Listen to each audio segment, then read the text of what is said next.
ನಮಸ್ಕಾರ ಸ್ನೇಹಿತರೆ, welcome back to my channel.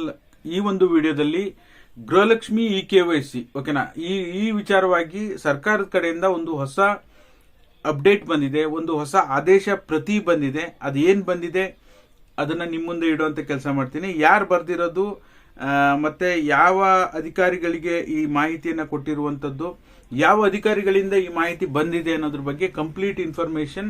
ಈಗ ಆಲ್ರೆಡಿ ಸೈಬರ್ ಸೆಂಟರ್ಗಳಲ್ಲಿ ಗೃಹಲಕ್ಷ್ಮಿ KYC, ಅದರಲ್ಲೂ ಪ್ರಮುಖವಾಗಿ ಕಾರಣ ಈಗ ಆಲ್ರೆಡಿ ಸತ್ತವರ ಖಾತೆಗೆ ಗೃಹಲಕ್ಷ್ಮಿ ಯೋಜನೆ ಹಣ ಹೋಗ್ತಾ ಇದೆ. ಈ ಉದ್ದೇಶದಿಂದ KYC ಮಾಡಿಸಬೇಕು ಅಂತ ಹೇಳಿ ಸೈಬರ್ ಸೆಂಟರ್ಗಳಲ್ಲಿ ಈಗ ಗೃಹಲಕ್ಷ್ಮಿ KYC ಅಂತ ಮಾಡಿಸ್ತಾ ಇದ್ದಾರೆ.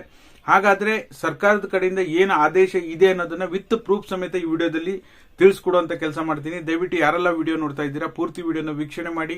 ನೀವೇನಾದ್ರೂ ಹೊಸದಾಗಿ ನಮ್ಮ ಚಾನಲ್ ನೋಡ್ತೀರಾ ಸಬ್ಸ್ಕ್ರೈಬ್ ಮಾಡ್ಕೊಳ್ಳಿ. ಹಾಗೆ ಎಲ್ಲರೂ ವಿಡಿಯೋಕ್ಕೆ ಒಂದು ಲೈಕ್ ಕೊಡೋ ಮೂಲಕ ಸಪೋರ್ಟ್ ಮಾಡಿ. ನೀವು ಸ್ಕ್ರೀನ್ ಅಲ್ಲಿ ಹಾಕಿದ್ದೀನಿ, ನೀವು ನೋಡ್ತಾ ಇರಬಹುದು.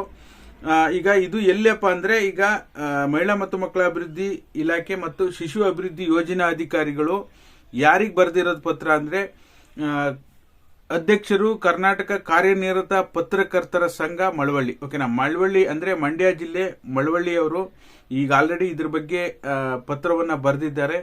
ಗೃಹಲಕ್ಷ್ಮಿ ಯೋಜನೆ ಈಗಾಗಲೇ ನೋಂದಣಿಯಾಗಿರುವ ಫಲಾನುಭವಿಗಳು ಯಾವುದೇ ರೀತಿ KYC ಮಾಡಿಸುವ ಅವಶ್ಯಕತೆ ಇಲ್ಲದಿರುವುದರಿಂದ ಈ ಪ್ರಕಟಣೆ ಹೊರಡಿಸುವಂತೆ ಕೋರಿ ಅಂತ ಹೇಳಿ ವಿಷಯ ಬಂದ್ಬಿಟ್ಟು, ಈ ವಿಷಯಕ್ಕೆ ಸಂಬಂಧಪಟ್ಟಂಗೆ ಸರ್ಕಾರದ ಮಹತ್ವಾಕಾಂಕ್ಷಿ ಯೋಜನೆಯಲ್ಲಿ ಗೃಹಲಕ್ಷ್ಮಿ ಯೋಜನೆಯ ಫಲಾನುಭವಿಗಳಿಗೆ ಆಲ್ರೆಡಿ ಸೋಷಿಯಲ್ ಮೀಡಿಯಾದಲ್ಲಿ, ಸಾಮಾಜಿಕ ಜಾಲತಾಣಗಳಲ್ಲಿ ಗೃಹಲಕ್ಷ್ಮಿ KYC ಅಂತ ಹೇಳಿ ಮಾಡಿಸಬೇಕು ಅಂತ ಹೇಳಿ ಏನು ಸುದ್ದಿ ಹರಿದಾಡ್ತಾ ಇದೆ. ಇದಕ್ಕೆ ಸಂಬಂಧಪಟ್ಟ ಹಾಗೆ ನೀವು ಸೈಬರ್ ಸೆಂಟರ್ಗಳು ಮತ್ತೆ CSC ಸೆಂಟರ್ಗಳ ಮುಂದೆ ಹೋಗಿ ನಿಮ್ಮ ಹಣವನ್ನ ಕಳೆದುಕೊಳ್ಳುವಂತ ಅವಶ್ಯಕತೆ ಇಲ್ಲ.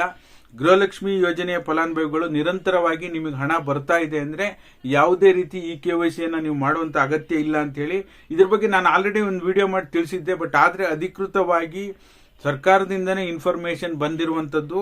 ಅದರಲ್ಲೂ ಸಹ ನೀವು ಇಲ್ಲಿ ನೋಡ್ತಾ ಇರಬಹುದು, ಕೆಳಗಡೆ ಶಿಶು ಅಭಿವೃದ್ಧಿ ಯೋಜನಾ ಅಧಿಕಾರಿಗಳು ಮಳವಳ್ಳಿ ಅಂತ ಹಾಕಿದ್ದಾರೆ. ಎಲ್ಲಾ ಜಿಲ್ಲೆಯಲ್ಲೂ ಕೂಡ ಇದೇ ರೀತಿ ಹೊರಡಿಸ್ತಾರೆ. ಯಾಕೆಂದ್ರೆ ಜನ ಇದೊಂದು ಸೋಷಿಯಲ್ ಮೀಡಿಯಾದಲ್ಲಿ ಈ ಒಂದು ರಾಂಗ್ ಇನ್ಫಾರ್ಮೇಶನ್ ಕೊಡ್ತಾ ಇದ್ದಾರೆ ಅನ್ನೋ ಉದ್ದೇಶದಿಂದ ಅದನ್ನ ನೋಡ್ಬಿಟ್ಟು ಈಗ KYC ಮಾಡಿದ್ರೆ ಮಾತ್ರ ಇನ್ನು ಮುಂದಿನ ದಿನಗಳಲ್ಲಿ ನಿಮ್ಗೆ ಹಣ ಬರುತ್ತೆ ಅಂತ ಹೇಳಿ ಮಾಹಿತಿಯನ್ನ ಕೊಡ್ತಾ ಇದ್ದಾರೆ. ಇದು ತಪ್ಪು ಮಾಹಿತಿ. ಈ ರೀತಿ ಯಾರು ಕೂಡ ಮಾಡುವಂತ ಅಗತ್ಯ ಇಲ್ಲ. ಇದು ಮಾಡುವ ಉದ್ದೇಶ ಅವ್ರು ಹೇಳ್ತಾ ಇರೋ ಉದ್ದೇಶ ಏನಪ್ಪಾ ಅಂದ್ರೆ, ಈಗ ಆಲ್ರೆಡಿ ನೀವು ತೀರೋದವರ ಖಾತೆಗೂ ಕೂಡ ಹಣ ಹೋಗ್ತಾ ಇದೆ ಅನ್ನೋ ಉದ್ದೇಶದಿಂದ ಈ ರೀತಿಯಾಗಿ ಸುದ್ದಿ ಬರ್ತಾ ಇದೆ. ಬಟ್ ಆದ್ರೆ ತೀರೋದವರ ಅಕೌಂಟಿಗೆ ಹಣ ನಿಲ್ಲಿಸಲಿಕ್ಕೆ ಸರ್ಕಾರ ಬೇರೆ ಒಂದು ಕಾರ್ಯಕ್ರಮ ಹಮ್ಮಿಕೊಳ್ಳುತ್ತೆ. ಅದು ಜೀವಿತ ಪ್ರಮಾಣ ಪತ್ರ ಸಲ್ಲಿಕೆ ಬಗ್ಗೆ. ಈಗ ಆಲ್ರೆಡಿ ಇದ್ರ ಬಗ್ಗೆ ನಾನು ವಿಡಿಯೋ ಮಾಡಿದ್ದೇನೆ. ಜೀವಿತ ಪ್ರಮಾಣ ಪತ್ರ ಸಲ್ಲಿಕೆ ಮಾಡಬೇಕಾ ಮಾಡಬಾರ್ದಾ ಅನ್ನೋದ್ರ ಬಗ್ಗೆ ಮುಂದಿನ ದಿನಗಳಲ್ಲಿ ಸರ್ಕಾರ ನಿಲುವು ತೆಗೆದುಕೊಂಡ್ರೆ ನಿಮಗೆ ತಿಳಿಸ್ಕೊಡುವಂತ ಕೆಲಸ ಮಾಡ್ತೀನಿ. ಓಕೆನಾ, ಇದಾಗಿತ್ತು ಈ ಕ್ಷಣದ ಮಾಹಿತಿ. ವಿಡಿಯೋ ನೋಡಿರುವಂತ ನಿಮ್ಮೆಲ್ಲರಿಗೂ ಧನ್ಯವಾದಗಳು. Thank you all. Thank you so much for watching.